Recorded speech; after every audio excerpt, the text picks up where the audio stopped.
اس لیے میرے دوستو سودی لین دین، جوا، چاہے وہ کتوں کی لڑائی پہ لگایا جائے، چاہے وہ مرغوں کی لڑائی پہ لگایا جائے، چاہے وہ گھوڑے دوڑا کر جوا لگایا جائے، یہ سارے معاملات حرام ہیں، حرام۔ ہم مسلمانوں کو اس سے بچنا چاہیے۔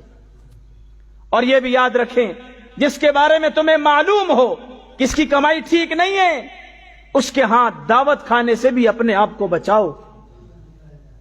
ایک لقمہ حرام کا کھاؤ گے 40 دن کی عبادت برباد کر دو گے۔